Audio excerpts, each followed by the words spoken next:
आपने जिक्र किया कि नए इलाकों में भी फैल रहा है, और लेकिन सवाल ये भी कि जो तेजी हमें दिखाई दे रही है, डॉक्टर रवि, मैं आपको यहाँ चर्चा में जोड़ना चाहूंगी। दिल्ली में जब आप प्रैक्टिस कर रहे हैं, आपके पास जिस तरह से लोगों का फीडबैक आ रहा है या ओवरऑल जो परिस्थितियां आप देख रहे हैं, क्या आपको ये लग रहा है कि अभी भी हमने वो दूसरी लहर का पीक हासिल नहीं किया, और पीक जो होगा वो वर्तमान परिस्थितियों से भी ज्यादा खतरनाक होगा? क्योंकि अभी जो आंकड़े आ रहे हैं वो सितंबर 2020 से भी ज्यादा हैं। आपको मीनाक्षी जी बताना चाहूंगा कि इस वक्त की जो स्थिति है वो डेफिनेटली चिंताजनक है, गंभीर है, लेकिन ये भयानक रूप भी इख्तियार कर सकती है अगर लोग सावधानी नहीं बरतेंगे। मैं ये नहीं मानता कि लोग फंस गए हैं, लोगों को हम एक्सक्यूज दें। लोगों के पास कोई ऑप्शन ही नहीं है स्पीकर का, लोगों के पास कोई ऑप्शन नहीं है, और यही समय है मोमेंटम बनाने का। और इसमें करना क्या, कोई लंबा चौड़ा काम तो करना ही नहीं है। आपने प्रॉपर मास्क लगाना और सोशल डिस्टेंसिंग करनी है, थोड़ी सी हैंड हाइजीन फॉलो करनी है। ये कोई ऐसा तो है नहीं कि आपको बड़ी मेहनत मुशक्कत का काम दे दिया जो आप नहीं कर सकते हैं। घर से निकलने से पहले सोचिए वाकई बाहर जाने की जरूरत है कि नहीं।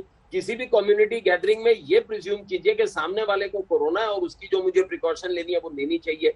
देखिए, ये एक भयानक रूप इख्तियार कर सकती है। ये प्रिडिक्शन जो है ये आज की नहीं है, ये तो 1918 में जब पैंडेमिक आया था वो भी 4 बार आया था। वो हमें मालूम है लहरों में आएगा। जब साधन संपन्न देशों में यूके यूएसए में सेकेंड लहर आ सकती है तो हमारी इधर नहीं आएगी। और आपकी बात बिल्कुल ठीक है। आज से 10 साल पहले 23,000 केस हो रहे थे हिंदुस्तान के, लेकिन अगर पिछले 24 घंटे में देखें तो 53,000 हुए हैं, और 2 दिन पहले तो 68,000 केस हुए हैं। और सबसे बड़ी बात है कि 324 लोगों की मृत्यु हो गई है। एक भी व्यक्ति की मृत्यु नहीं होनी चाहिए। सबसे इम्पोर्टेंट चीज ये है कि अभी मुझे नहीं पता लोग किस कॉन्फिडेंस में है। अभी तक तो सिर्फ 6 करोड़ वैक्सीन दी है 138 करोड़ के देश में, जिसमें से 2 डोज केवल 89 लाख को दी है। अभी 2 डोज तो अभी 1 करोड़ लोगों को भी नहीं लगी है। 6 करोड़ लोगों को तो अभी फर्स्ट डोज लगी है। 5 करोड़ लोगों को हम पता नहीं किस ओवर कॉन्फिडेंस में जा रहे हैं। सबसे बड़ी चीज है कि पीडियाट्रिशियन में आपको बता दूं, हमारे बच्चे अभी वल्नरेबल हैं। हमारे बच्चों के भी वैक्सीन आने में 5-6 महीने कम से कम लगेंगे। ट्रायल्स होंगे, फिर वैक्सीन को वो मिलेगी, सैंक्शन मिलेगा, तब कहीं जाके वो वैक्सीन आएगी। मुझे नहीं समझ आ रहा, हमें अपने लिए नहीं अपने बच्चों के लिए ये ध्यान रखना चाहिए। अब मैं भी हॉस्पिटल चलाता हूँ जहाँ पर हम वैक्सीनेशन दे रहे हैं। सरकार ने वैक्सीनेशन काफी तेज कर दिया और कल से 45 साल के ऊपर वाले भी सब वैक्सीनेट हो सकते हैं। लेकिन अब देखिए तो ये आपने जो एक पॉइंट डॉक्टर साहब यहाँ बोली है कि ना जाने किस किस्म का आत्मविश्वास और कॉन्फिडेंस लोगों में आ गया कि कोरोना नहीं होगा, और उसकी सबसे बड़े उदाहरण के तौर पर ये भीड़ दिखाई दे रही है जो इस वक्त हम स्क्रीन पर दिखा रहे हैं। चाहे ये बाजारों की भीड़ हो, चाहे ये त्योहारों पर उमड़ने वाली भीड़ हो, चाहे जो लोग धार्मिक स्थानों पर जा रहे हैं या जो सामाजिक कार्यक्रम हो रहे हैं। और इन सामाजिक कार्यक्रमों में मैं तो पॉलिटिकल प्रोग्राम्स भी जोड़ रही हूँ, चाहे चुनावी रैलियां ही क्यों ना हो, वहां पर जिस तरह की भीड़ उमड़ रही है, हम किस दिशा में जा रहे हैं, ये बड़ा सवाल यहाँ पर उठता है। डॉक्टर भार्गव, मैं आपका भी इस पर एक कॉमेंट चाहूंगी।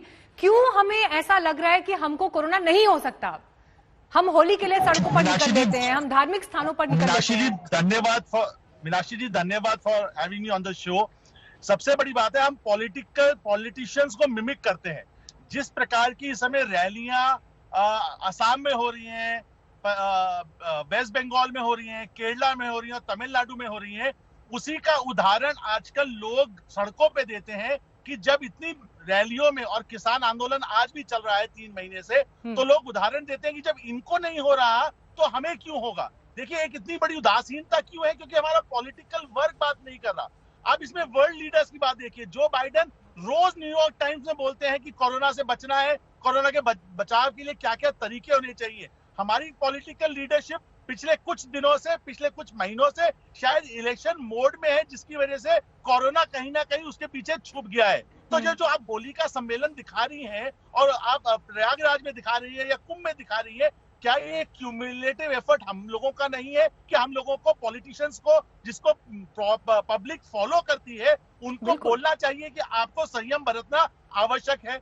दूसरी चीज, जो वैक्सीनेशन की बात है, इस समय कोरोना कहीं नहीं जाएगा मीनाक्षी जी। ये देशवासियों को समझना चाहिए, कोरोना आपके साथ 20 साल रहेगा। ऐसा नहीं होगा कि आप एक दिन सुबह उठेंगे और कोरोना गायब हो जाएगा।